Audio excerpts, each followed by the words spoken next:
Yo Bar, what's up and what's happening, and welcome back to It's the Yo Bar series with me, Chris Harding.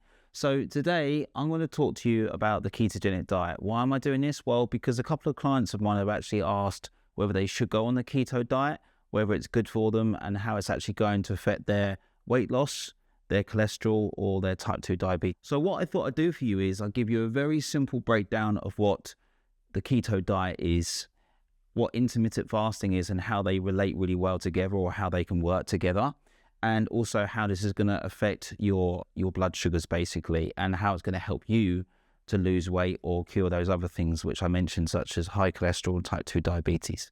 Okay, so let's jump into the keto diet.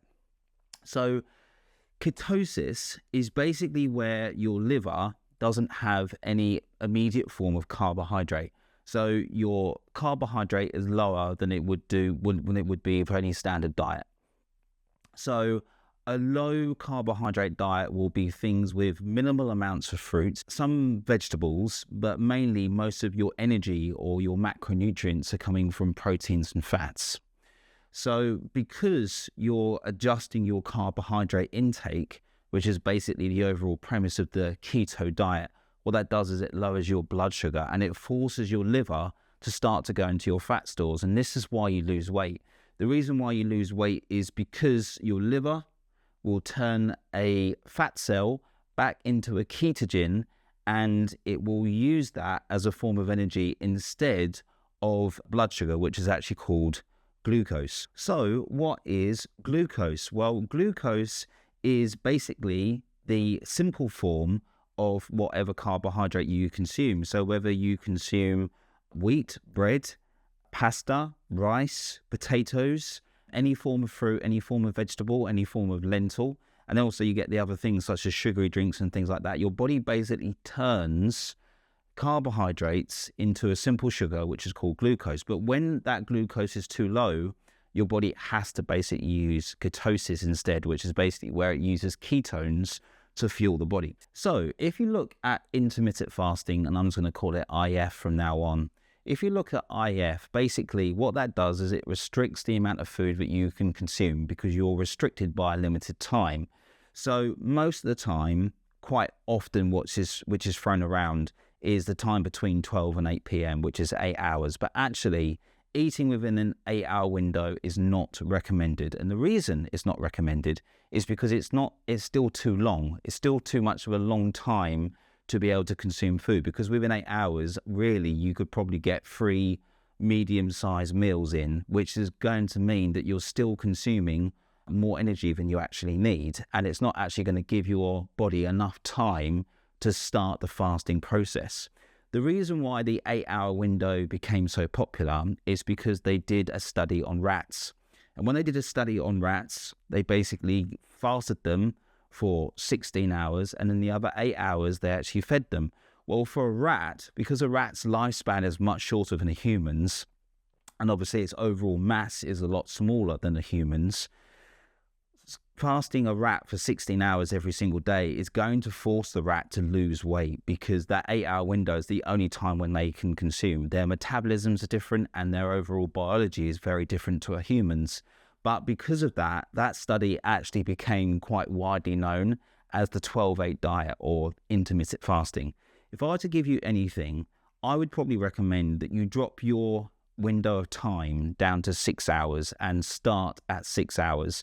And you really want to try and consume 2 meals. And those 2 meals need to be consistent with the keto diet. How are you going to keep it consistent? Well, it's actually quite simple. All you need to do is you need to cut out all of your snacking, any crap that you like to eat, cut all that stuff out, cut out your sugars as much as you possibly can. I'll go into sugar very quickly a little bit later on because it does relate to your glucose levels. But you would basically try and cut down your carbohydrates. Now, here's another really interesting thing. With the wheat that we have, so let's say pasta and bread, and let's chuck in donuts and pizza. When you have wheat, basically all wheat has got a high glycemic index, which basically means that if I just put sugar here and wheat, I'll quickly want to run into wheat for you, okay? When you're consuming things like bread has got basically a higher glycemic index than even table sugar. So table sugar has got a glycemic index of 65, which is here. But whole bread has got the same 65 glycemic index, which basically means how much it spikes your insulin, and then, or how much it spikes your blood sugar, which then obviously affects your insulin. And then white bread has got an even higher rate of glycemic index, or GI, which is at 70.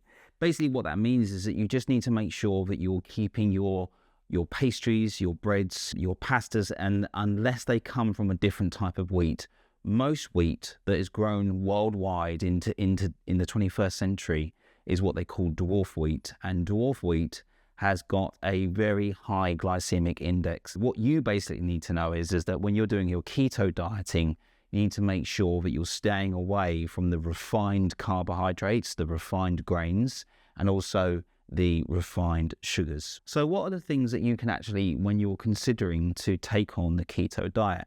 Well, before I go into that, let's just go back in history a little bit. If you go back in time and you look at the types of foods that we would have eaten pre-agriculture, so let's say north of 10,000 years ago, it would have been a lot more animal meats and fats, lower amounts of fructose-based carbohydrates, which is basically fruit, and also there would have been a smaller amount of vegetation that we would have had within the diet.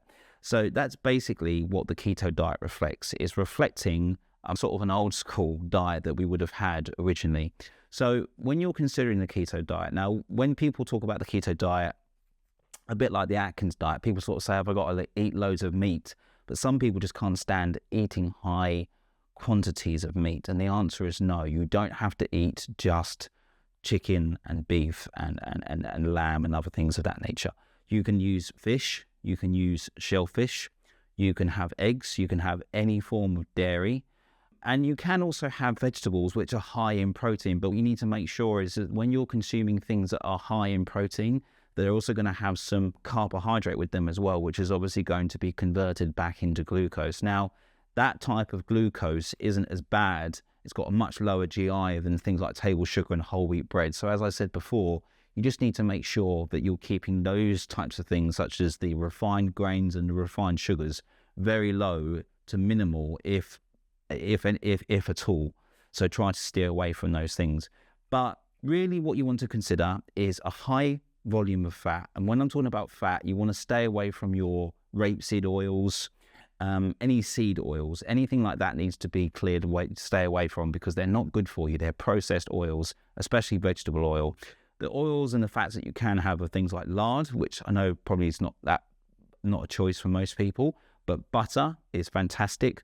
Olive oil, coconut oil, those types of oils and fats, they heat a lot better, they taste a lot better, and they're much, much better for your body. They're things that your body recognizes, but with these processed oils, your body just doesn't recognize them because they're manufactured from a seed. And of course, when you're cooking with that, you also want to make sure that you're including vegetables with every single meal. It doesn't have to be vegetables. It could be things like salad or salad leaves or things of that nature, but you want to try and pack your meal with lots of fiber. And the reason why is because fiber is a good buffer against insulin. So it slows down the rate of insulin, and it also leaves you feeling hungry for a lot less period of time. So if you were to ask me, my overall conclusion to the ketogenic diet would basically be that I would make sure that I'm eating in a 6-hour window. So I'm only going to eat 2 meals a day in a 6-hour window. And I'd probably break around about 1 or 2 p.m. and then I'd follow all the way through for another 6 or so hours. That's the intermittent fasting side. And the reason why I'm narrowing my window of time down is that I'm giving my body more time to be able to use other energies such as fat stores, which is ketosis. And to help that along, the types of food that I would eat, I'd begin to steer away from these refined foods, especially snacks.